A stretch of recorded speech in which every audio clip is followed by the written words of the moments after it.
Selamat pagi, siang, sore, dan malam Bapak, Ibu, dan teman-teman sekalian. Sebelumnya perkenalkan, nama saya Yosefin.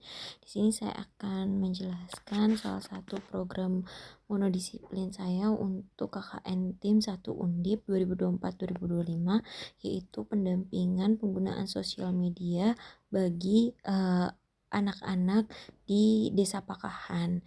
Urgensi ini saya temukan pada saat sosialisasi di balai desa yang disampaikan oleh salah satu RW bahwa diperlukannya pendampingan untuk anak-anak remaja di Desa Pakahan karena adanya kecemasan dari orang tua terkait bagaimana anak-anak tersebut bersosial media.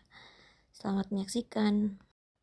Sebelum menyaksikan lebih lanjut, berikut adalah hasil dari pendampingan yang saya lakukan. Namanya siapa? Anas Azagirianto. Anas Azagirianto. dipanggil Anas. Oke. Kamu udah main sosial media belum, Anas?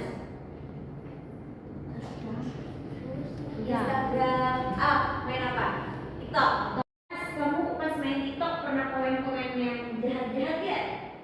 Pernah. Gak pernah. Ada nggak nih yang pernah komen-komen jahat di TikTok atau di IG? Kayak ngehit siapa gitu? Gak pernah. Instagram sama udah TikTok. Gimana sih kalian berperilaku di sosial media itu? Apa sih yang kalian lakuin biasanya? Nama kamu siapa? Siapa? Kasih. Siapa? Grazia. Oh, bagus banget namanya. Grazia. Apa sih? Sudah menjawab? Ada yang bertanya lagi? Oh, tambahan. Riset untuk penistaan agama itu di KUHP Nasional. Terima kasih, Tristan.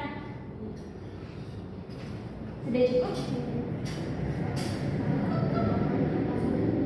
Ada yang melakukan peretasan? Oke.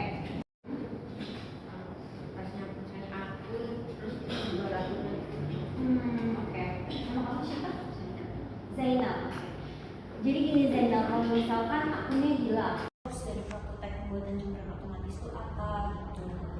Pokoknya intinya kalian tuh harus memanfaatkan sosial media kalian dengan baik dan benar, karena nantinya nih kalau misalkan kalian udah bekerja itu tuh sebenarnya sosial media kita itu tuh juga ada background checking loh.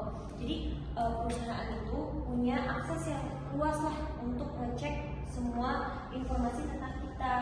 Misalkan apalagi cowok-cowok nih biasanya kan ada masa-masa nakalnya, nah itu gak usah diposting secara luas lah di sosial media, itu jadi konsumsi pribadi kita aja gitu. Karena ada pengalaman dia tuh ditolak kerja karena dia pernah memposting sedang mengkonsumsi miras di sosial medianya. Nah karena itu didapati oleh perusahaannya, akhirnya perusahaannya memutuskan untuk tidak menerima dia bekerja. Nah itu contoh yang pertama. Contoh yang kedua, untuk tidak mengata-ngatain orang. Kan banyak banget nih kadang artis-artis yang dikata-ngatain kan.